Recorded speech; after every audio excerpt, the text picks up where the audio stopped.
You are sitting at your kitchen table with two spiral notebooks open in front of you, and you are reading the same page for the fourth time. Not because you do not understand it, because you cannot make the two columns agree with each other, and some stubborn part of you keeps thinking that if you just read it one more time, they will. On the left, one version of the story. On the right, another version of the same story. Same characters, same book, same God, supposedly. And the order of events is completely different. You have your pen in your hand and you are not writing anything.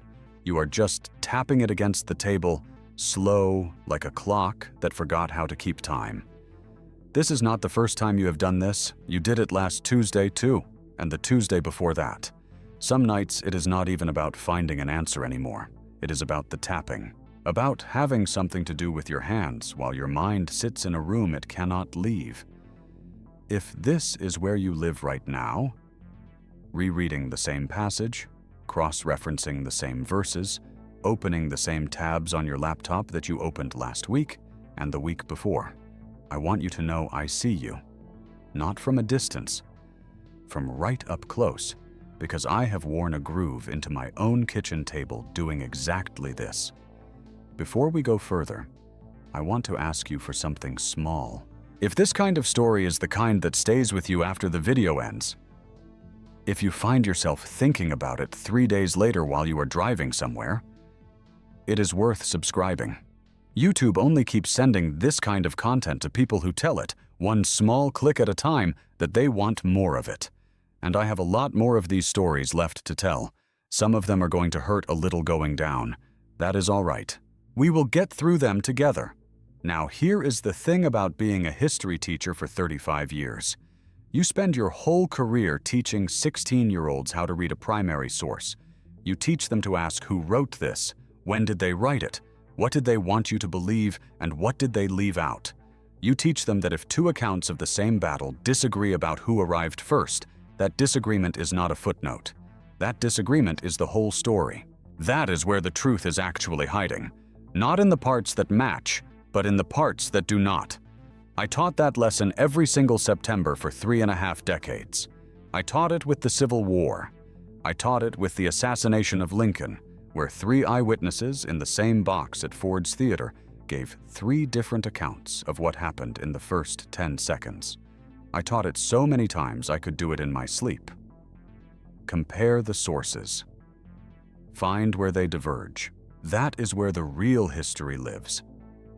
And it never once, not one single time in 35 years, occurred to me to point that same lesson at the book sitting on my nightstand every night of my life.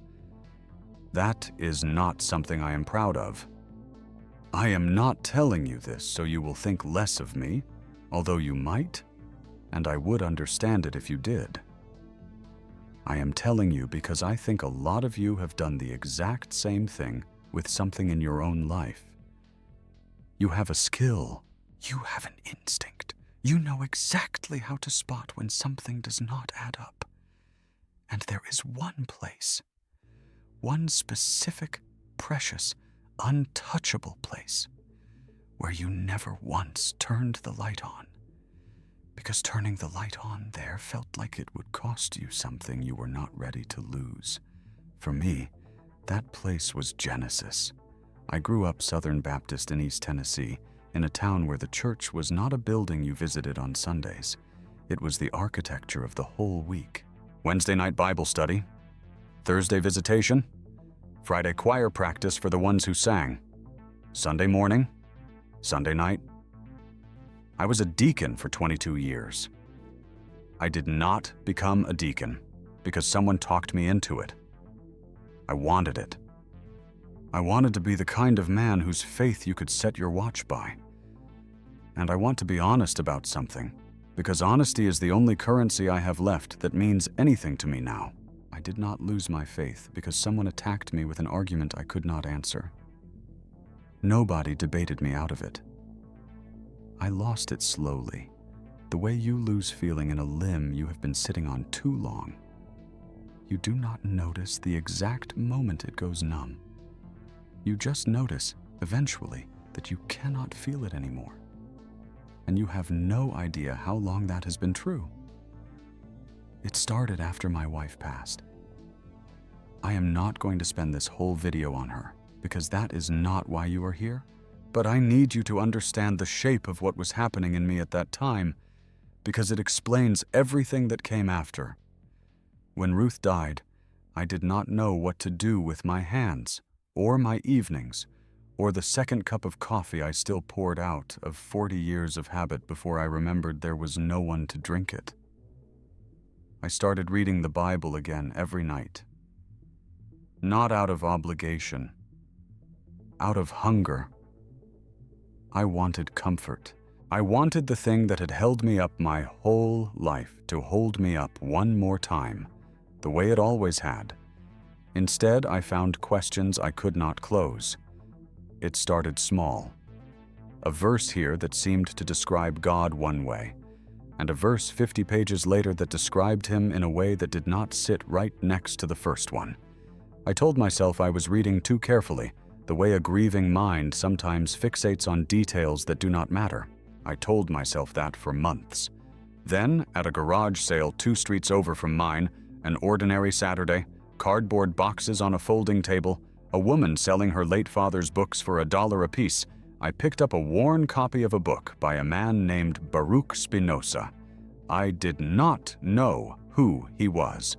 I bought it because the spine was cracked in a way that told me somebody had actually read it more than once, and I have always trusted a book like that more than one that looks untouched. I want to be careful here, because this part of the story is not really about Spinoza.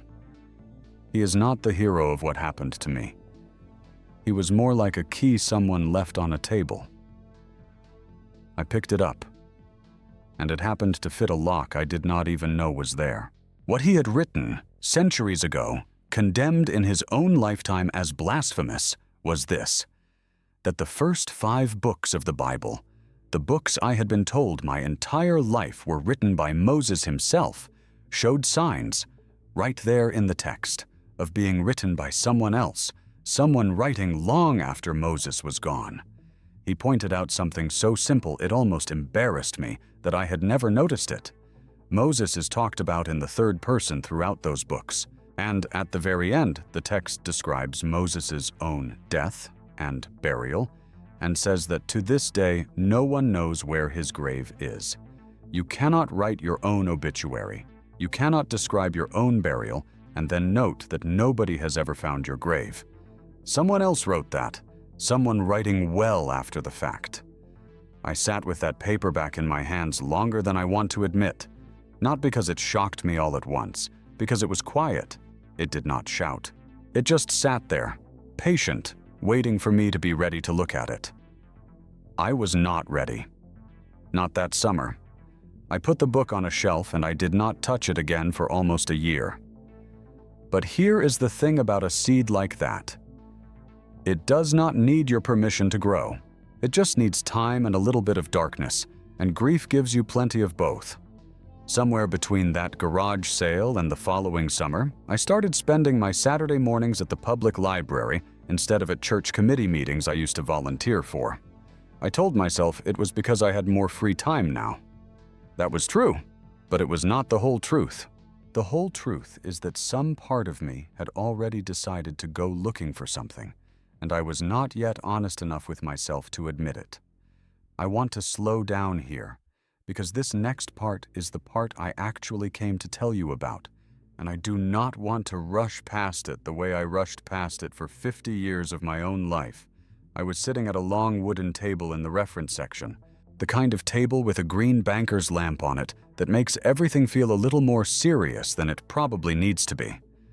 I had 2 Bibles open in front of me, not 2 different books. The same book, open to 2 different pages. Genesis chapter 1 on the left, Genesis chapter 2 on the right. I want you to really see this with me, because it is the same moment I want you to be able to hold on to by the end of this video.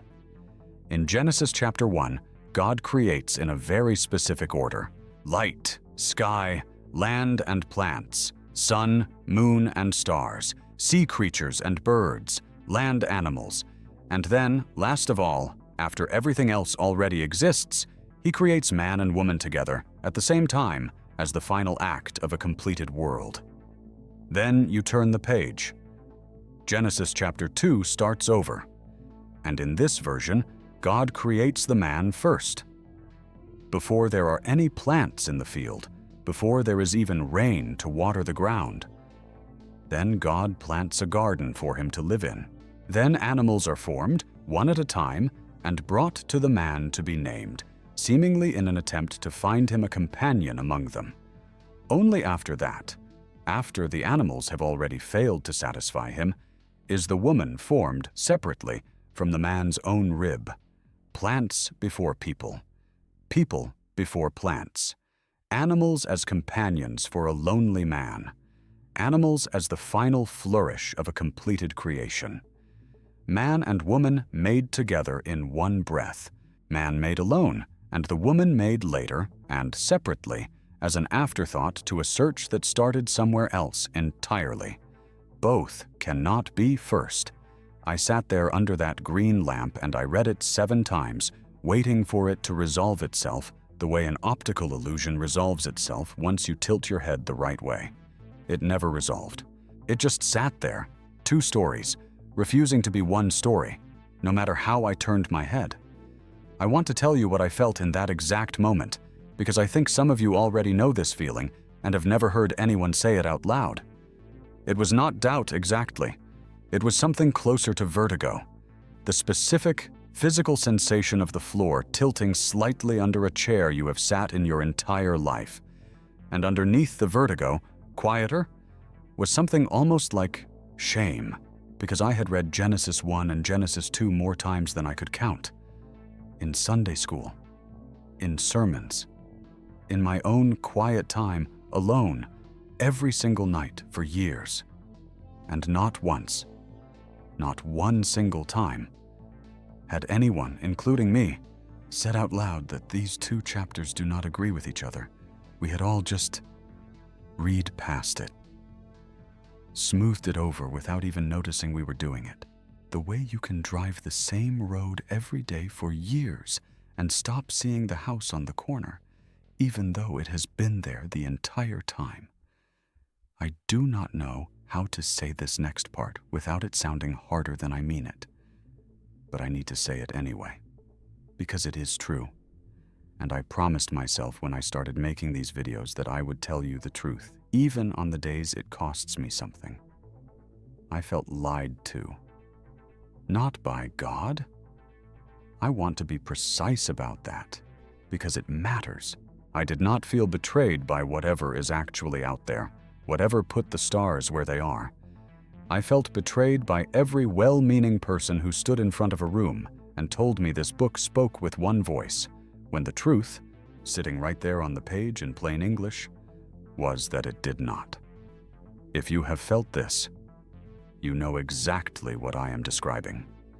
That particular ache of realizing that the people who taught you were not lying to deceive you. They were repeating what they themselves had never been taught to question. It is a strange kind of grief. You are angry at people you still love. You are angry at a system that raised generations of people who were never given permission to ask the question you are asking right now at your own kitchen table at 11 at night with 2 notebooks open and a pen you are not using. And it is not just you. I want to say that clearly, because I think this is one of the loneliest feelings a person can carry, and it does not have to be. There is a whole world of people writing in forums late at night, commenting on videos just like this one, sitting in libraries in towns you have never heard of, who have had this exact same moment with this exact same pair of chapters. Genesis 1 and Genesis 2, side by side, refusing to agree. It is one of the single most common thresholds people cross on the way out of the faith they were raised in. Not because it is the worst contradiction in the book, because it is the first one that is impossible to unsee once someone shows it to you plainly, without flinching, without immediately rushing to explain it away. That summer at the library, I went looking for whoever else had noticed this before me. Because surely, I thought, in 2,000 years, Somebody must have written this down. Somebody had. Several somebodies, actually. And it turned out they had built an entire framework around exactly what I was staring at. Here is what I found, and I want to walk through it with you the way it was walked through with me. Slowly. Because it rewired something in how I understood the whole book. Scholars going back more than a century had noticed that the first 5 books of the Bible were not one continuous voice. They were a weave, an actual, literal weave, of at least 4 distinct sources, each with its own name for God, its own vocabulary, its own theology, and its own agenda.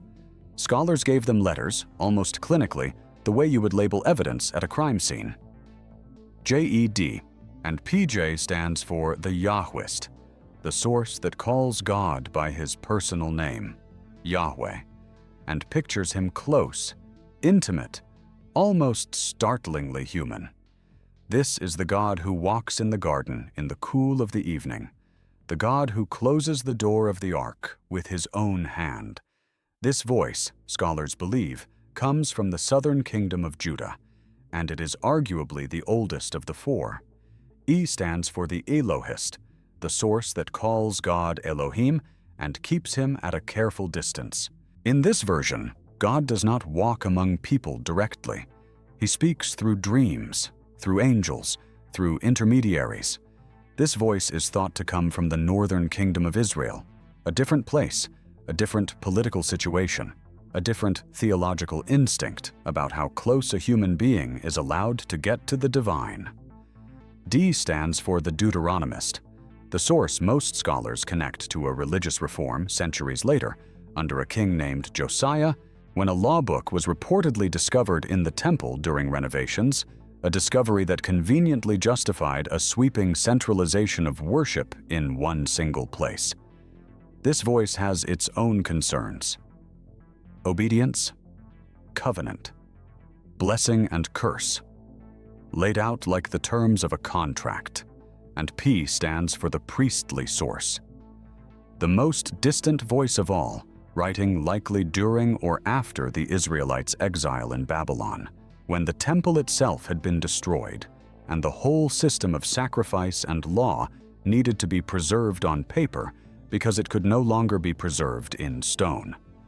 This is the voice obsessed with order, genealogy, ritual purity, the precise dimensions of sacred things. This is the God so far removed from human contact that looking at him directly can kill you. 4 different men, 4 different centuries, roughly, 4 different regions, 4 different political situations, 4 different mental pictures of who God even was and how close you were allowed to stand to him. And at some point, centuries after the last of them had died, an editor, or a series of editors, took all 4 of these voices and wove them together into a single continuous narrative, so skillfully in most places that it reads, to an untrained eye, as one seamless story told by one narrator. I remember sitting with that information the way you sit with news about a person you thought you knew completely. Not devastated exactly. Something quieter. Recalibrating. I need to tell you about the flood because this is the moment it stopped being theoretical for me and became something I could see with my own eyes, on my own kitchen table, the same way I had seen the 2 creation accounts. You know the flood story. Everyone does. Noah, the ark, the animals 2 by 2. Except that is only half of what is actually written there. Read closely, and you will find that one layer of the story says 2 of every kind of animal came onto the ark. Another layer says 7 pairs of every clean animal, and only 2 of the unclean ones. One layer says it rained for 40 days. Another layer describes the waters prevailing on the earth for 150 days before they began to recede. These are not small rounding errors. These are 2 different flood stories with 2 different numbers, 2 different scales, 2 different theological emphases about purity and sacrifice, stitched together so tightly that for most of my life I had simply never noticed the seam. Once I saw it, I could not unsee it. That is the phrase I kept finding. over and over from other people who had gone through this same summer, this same library, this same green lamp table in 100 different towns. You literally cannot unsee it. The seam becomes visible everywhere once you know to look for it. The place where one story stops, mid-sentence sometimes, and another one, with a different name for God, a different vocabulary, a different heartbeat, picks up as if it had always been there. I want to pause here and say something to the part of you that might be feeling defensive right now, because I felt defensive too, and I do not want to pretend I did not. This is not a house of cards built on speculation. I know how that sounds. 4 sources nobody has ever found a single original manuscript of. But think about how we know almost anything about the ancient world. We do not have the original manuscript of a single book of the Bible, not one. We do not have the original manuscript of most ancient texts, period. What we have is internal evidence, vocabulary, style, theology, geography. And when you separate this text by that evidence rather than by guesswork, something remarkable happens. Each source, pulled apart from the others, reads as its own coherent, continuous story with its own consistent voice from beginning to end. That is not circular reasoning invented to prove a conclusion. That is the exact same method historians use to identify anonymous authorship in every other ancient document in existence. I taught that method for 35 years. I taught my students to trust it. I only forgot, for 50 years, to trust it here. And it is not simply that these 4 writers used different names for God, the way one person might vary their word choice out of habit. It goes so much deeper than that. Every single passage that uses the name Yahweh shares the same vocabulary, the same close and human picture of God, the same geographic focus on Judah in the south. Every passage that uses Elohim shares a different vocabulary, a different theology of divine distance, a different geographic focus on Israel in the north. Dozens of variables lining up together consistently, book after book. One writer having an inconsistent day does not produce that kind of pattern. 4 writers, 4 centers of gravity, absolutely does. Here is the part that actually broke something open in me, more than any single fact did. It was not just that the sources disagreed on details like plants and animals and the order of a garden. It was that they disagreed, fundamentally, on who God even was. The Yahwist's God walks through the garden looking for Adam and Eve in the cool of the evening, calling out, almost like a father who has lost track of his children in the yard. Close. Reachable. Almost startlingly casual. The priestly source's God is the one who tells Moses that no one can see his face and live. Distant. Unapproachable. Encountered only through layers of ritual, mediated by priests, hedged in by rules about who may enter which room and when and wearing what. Those are not 2 writing styles. Those are 2 entirely different relationships to the divine, held by 2 different communities, at 2 different points in history. And somebody, centuries later, stitched them together and handed the result to congregations for 2,000 years as a single, unified voice. That is the sentence that would not let me sleep for a long while. If 4 different men in 4 different centuries, each with his own name for God and his own understanding of who God was, all ended up bound into one book and handed to me as a single voice, speaking with one mind. What did that say about the one voice I had built my entire life on top of? I did not have an answer that summer. I am not sure I fully have one now. But I want to tell you what I did with the not knowing, because I think that is actually the part that matters most. I kept reading, not to win an argument with anyone. There was no one in the room to argue with. That was sort of the whole problem. I read because some part of me had finally given itself permission to apply to my own most sacred book the exact same tool I had spent 35 years teaching teenagers to apply to everything else in the world. Compare the sources. Notice where they disagree. Ask who was writing, and why, and what they wanted you to believe. I want to be fair here, because fairness matters to me, and because I do not think this discovery has to land on everyone the way it landed on me. I have read since then about scholars, people who spent their entire careers studying this same documentary evidence, who came out the other side with their faith intact, just changed, more textured, less literal maybe, but not less real to them. I am not here to tell you there is only one honest place to land after you see what I saw. I am here to tell you that pretending you did not see it is no longer available to me. That door does not close back up once you have walked through it. What was available to me that summer and in the years since was something more like honesty than certainty. And I have come to believe those are not the same thing, and I spent most of my life confusing one for the other. I think about my 35 years of teaching sometimes, late at night, more than I probably should.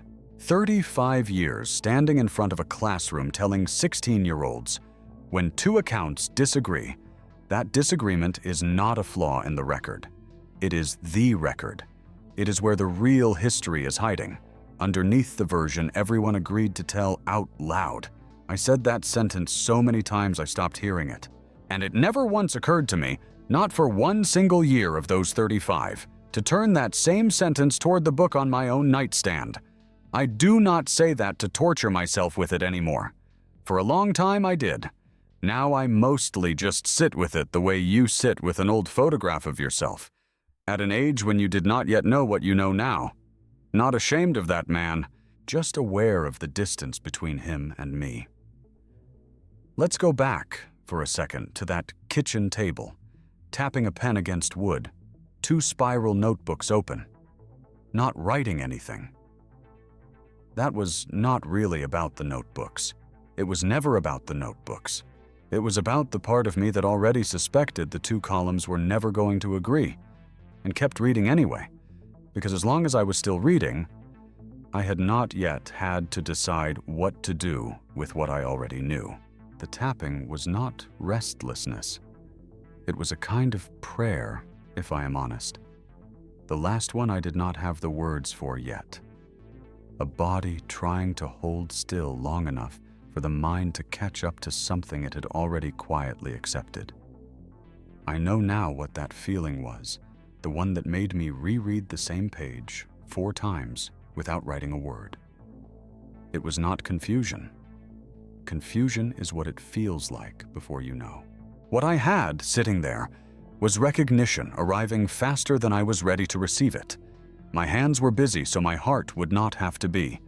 Not yet. It was not weakness that kept me reading the same page over and over. It was a very old, very human way of letting the truth arrive, slowly enough that it does not take everything with it on its way in. I think about all the people I have heard from since I started telling this story publicly. And there have been more than I ever expected, which still surprises me every time. People writing to say they had this same moment, sometimes over Genesis, sometimes over the flood, sometimes over some other seam in some other book that split open under their own reading lamp on some other night in some other town. Every single one of them describes some version of the same thing. It felt like finding out a love letter you had kept and treasured for 50 years was actually written and glued together by 4 different people who had never met each other. That is a strange kind of grief. You do not stop loving the letter. You just have to make peace with what it actually is, instead of what you were told it was. If you are somewhere in the middle of that right now, rereading the same passage, tapping a pen you are not using, feeling the floor tilt slightly under a chair you have sat in your whole life, I am not going to tell you what to do with that feeling. I do not think that is my place. And honestly, I am not sure anyone fully earns that place with somebody else's faith. What I will tell you is this: you are not losing your mind. You are not being unfaithful by noticing what is actually written on the page. And you are certainly not the only person sitting at a table like that one tonight. I want to say something now about why I keep making these videos, because I think it matters, and because it is the most honest thing I can offer you at the end of a story like this one.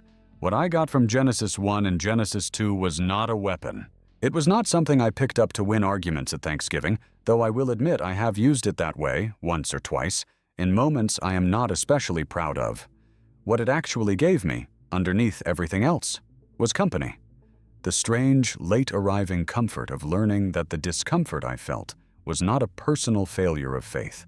It was the entirely reasonable response of someone finally allowed to look clearly at something they had spent a lifetime looking past. Making these videos costs me something every time.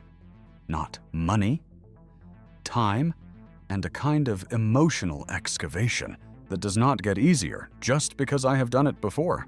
If something in tonight's video actually reached you, if some part of what I said put words to a feeling you have been carrying without a name for it, I want to ask you to consider leaving a super thanks on this video. Not because you owe me anything, because it tells me, directly, that spending an evening pulling this story back out of myself and handing it to a stranger on the internet mattered to somebody. That it was not just me talking to an empty room. You are not only a viewer here, you are part of the reason I keep doing this instead of leaving that garage sale paperback on the shelf where it might have been easier to leave it. I want to ask you something before you go, and I want you to actually sit with it rather than just scrolling past. Is there a place in your own life, separate from anything religious, maybe? Maybe not, where you have a skill, an instinct, a way of noticing when something does not add up, and you have simply never pointed it at the one place it would cost you the most to use it? A relationship, a career, a story about yourself you have been repeating so long you stopped checking whether the two halves of it actually agree. Tell me about it in the comments if you are willing. Not the whole thing, just the shape of it, if that is what you have room for tonight. I read every single one, even the ones that come in at 2 in the morning, especially those, because I know exactly what 2 in the morning feels like when you cannot put the notebook down. That's the truth of it, as best as I know how to tell it. Genesis 1 and Genesis 2 were never going to agree with each other, no matter how many times I read them under that green library lamp, waiting for the floor to stop tilting. They were never supposed to agree. They were written by 2 different men, in 2 different places, in 2 different centuries, each one certain he was telling you who God really was. I did not lose my faith because I stopped believing in something. I lost the version of the story where one man wrote it all down, alone, with a single steady hand. What I found instead, waiting underneath that story the whole time, were 4 voices that never once sat in the same room together, and a much longer, much stranger, and in its own way, much more human book than the one I was handed as a boy. Make of that what you will. I already have. Some days I am still making my peace with it. I suspect I always will be, and I have stopped expecting that to change. If you have made it this far with me tonight, thank you for sitting at this table a little while longer. There is more of this story to tell. More nights like the one I described. More seams I have found in more pages since that summer at the library. I will be here next time to tell you about them, whenever you are ready to hear them.